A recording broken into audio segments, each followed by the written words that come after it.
J'ai besoin d'un parapluie. Il pleut.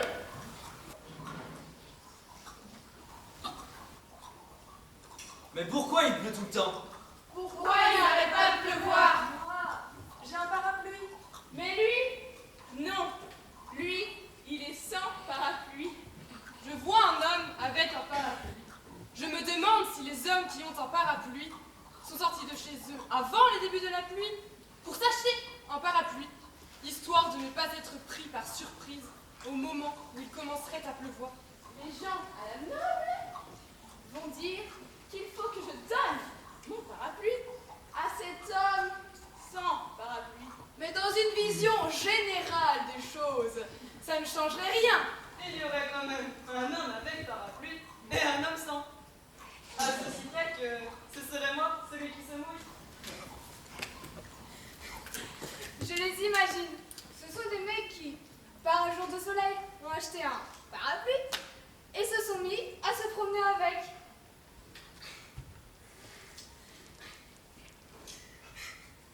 Mais c'est une belle journée ensoleillée. Pourquoi te balades-tu avec un parapluie? Parce que si ça se trouve, il va bientôt pleuvoir. Un jour passe, une semaine, un mois. T'as vu, il pleut. Il te dit ça comme s'il était devant. Comme s'il était le type le plus malin de la planète, le seul prêt à combattre la pluie. Pendant un mois entier, ça a été un pauvre abruti. Et maintenant, c'est l'homme de l'année. Ce n'est pas moi le responsable de la pluie. Moi, j'ai juste un parapluie. Tu as plus de chances de me trouver sans parapluie sous la pluie qu'avec un parapluie un jour où il fait beau. Je suis de son côté. Mais me priver de parapluie renverserait la situation sans la résoudre. Le monde ne change pas. C'est juste ta place dans le monde qui change.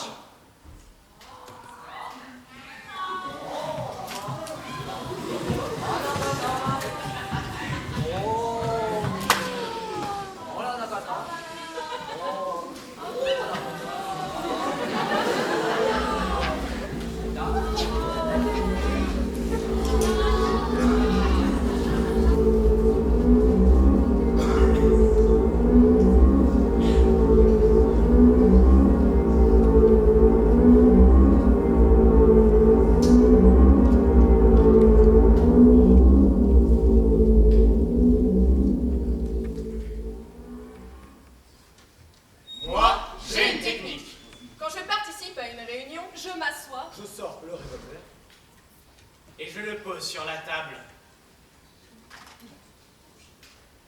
C'est juste une technique. Je l'utilise pour vivre en paix avec mes semblables. Je dois me fixer des règles.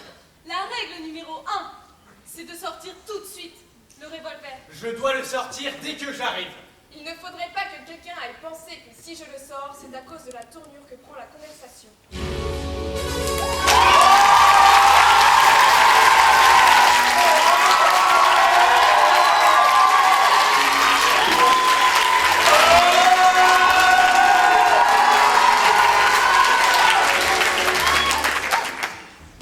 Je suis comme vous.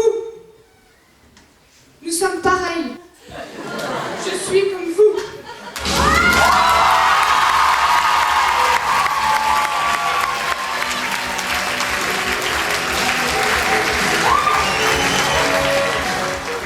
Il était une fois un petit pays. Dans ce petit pays, il y avait une petite école.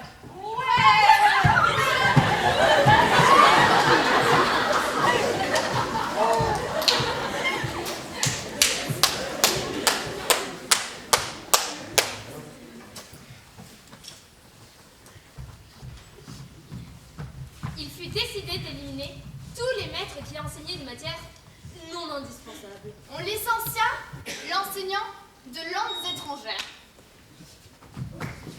On licencia aussi le professeur de littérature. On licencia le professeur de mathématiques et de physique, De biologie et de chimie. Et même le prof de gymnastique. Et alors, dans l'école du petit pays, on vit arriver le professeur de philo indienne.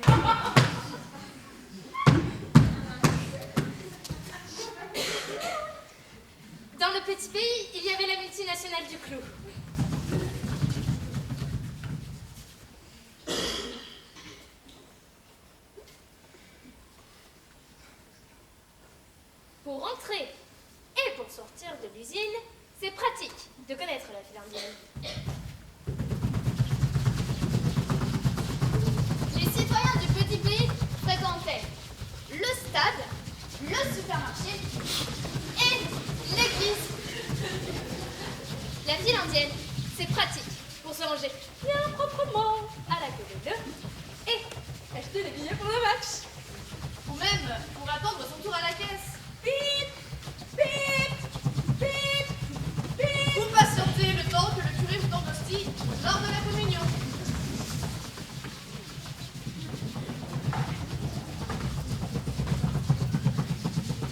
Le premier jour d'école.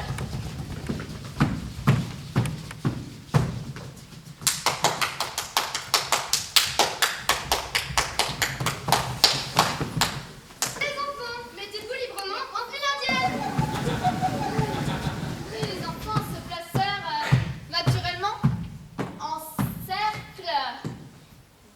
Non! Le cercle constitue un délit! Il est interdit par la loi du petit pays! Interdit comme le blasphème ou la masturbation! D'ailleurs, ceux qui blasphèment deviennent athées! Ceux qui se masturbent deviennent aveugles! Et ceux qui se mettent au cercle deviennent égaux! Et l'égalité! Ça n'existe pas! Donc, rangez-vous par ordre de taille! Conclut la maîtresse.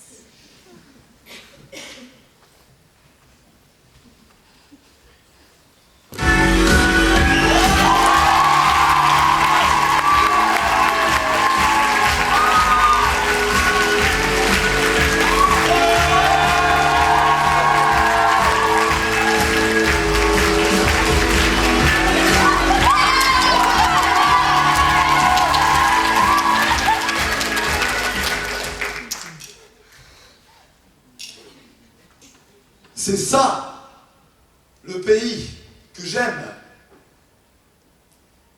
Les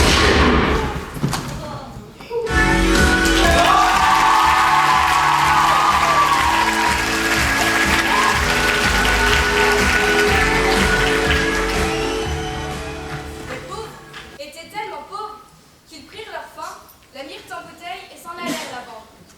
Bzzzt. Ce furent les riches qui l'achetèrent, eux qui dans leur vie avaient mangé de tout, du caviar farci au macaroni de ta mère à la broche, et qui voulaient aussi connaître la saveur de la faim des pauvres. Bzzzt.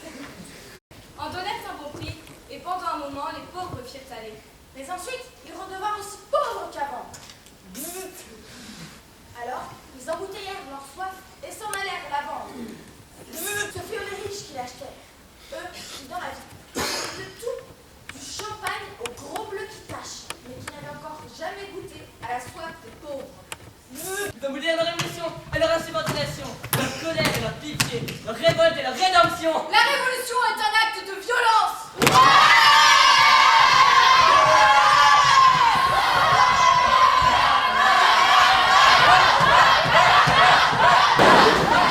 Marchaient, volaient, et quand ils arrivèrent sous le bahut du podestat, ils s'arrêtèrent et demeurèrent muets. Parce que sans la colère et la faim, sans l'orgueil et le dégoût, sans la soif et la merveilleuse ferveur, on ne fait pas la révolution.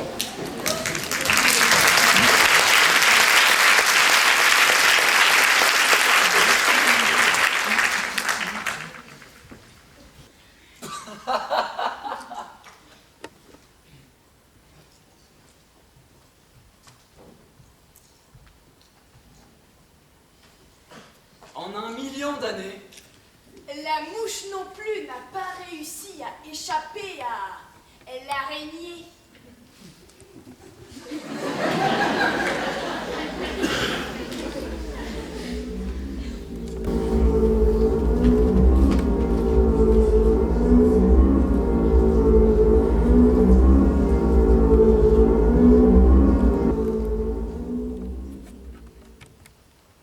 Moi, j'ai une technique. La règle numéro 2, c'est de jamais regarder le revolver. C'est une règle fondamentale.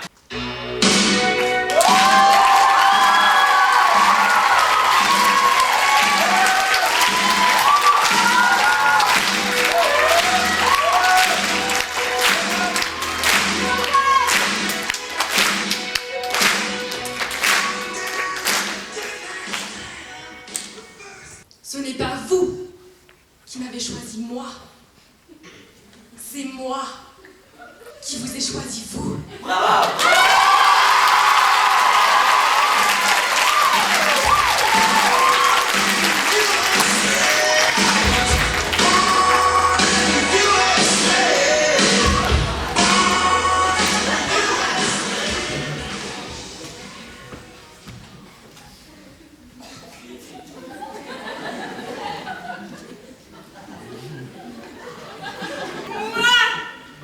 Je vis en paix avec le monde.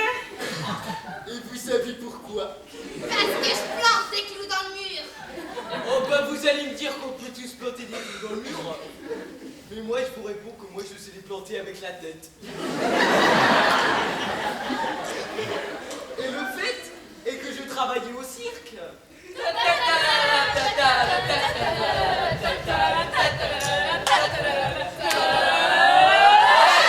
J'entrais sur la piste.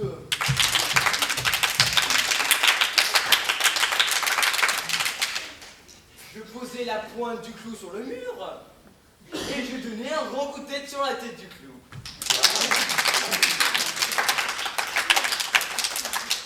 Mais une fois, je me suis trompé. J'ai posé la tête du clou sur le mur.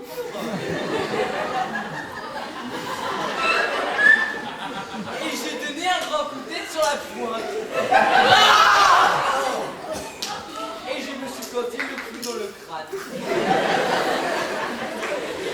Ce sont des choses qui arrivent. Maintenant, je vis avec un clou planté dans la cervelle. Dans un premier temps, tout le monde se faisait beaucoup de soucis pour moi.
à une réunion. Je m'assois. Je sors le revolver. Et je le pose sur la table. C'est juste une technique. Je l'utilise pour vivre en paix avec mes semblables. Mais je dois me fixer des règles. La règle numéro 3, c'est de ne jamais parler du revolver. Sinon, ça pourrait sembler redondant. Il y en aurait qui penseraient que si j'ai besoin de rappeler à autrui que j'ai un revolver, c'est parce que sans revolver, ce que je dis ne serait peut-être pas aussi convaincant. La règle numéro 4, c'est justement de penser constamment au revolver. Je pense aux chambres cylindriques où sont logées les cartouches, à la pression sur la gâchette qui relève le chien. Tout en faisant tourner le barillet. Je pense au chien qui, atteignant son point mort, Autrement dit, son extension maximale. s'abat sur la charge de poudre de la cartouche et fait partir le coup.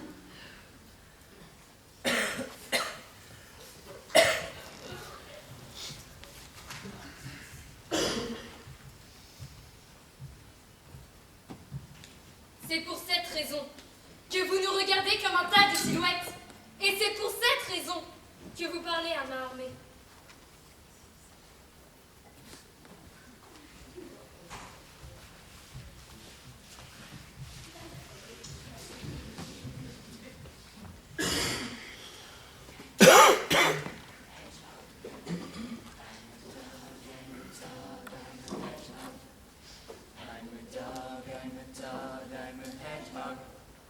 I'm a dog, I'm a toad, I'm a hedgehog.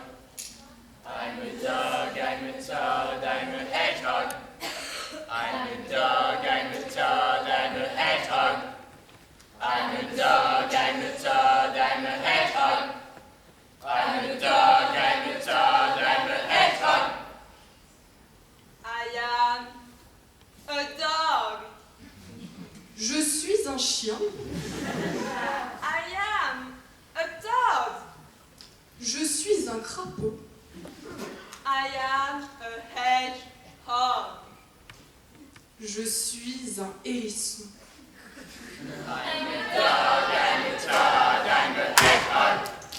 I'm a dog, I'm a toad, I'm a hedgehog. I'm a dog, I'm a toad, I'm a hedgehog.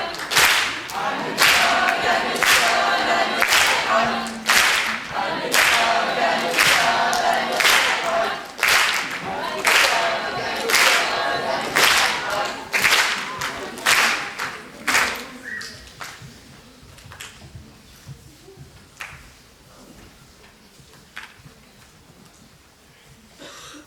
Je pourrais me lever et fermer le robinet, mais je ne peux pas le faire moi-même.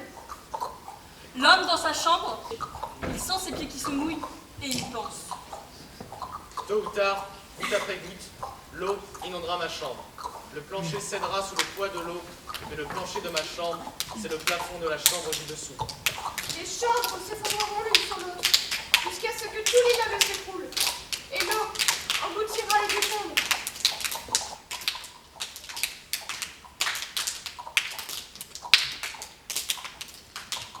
Alors, il se tourne sur le côté et regarde le mur. Il cesse de penser à la goutte, il sourit et s'endort, et sereinement se noie.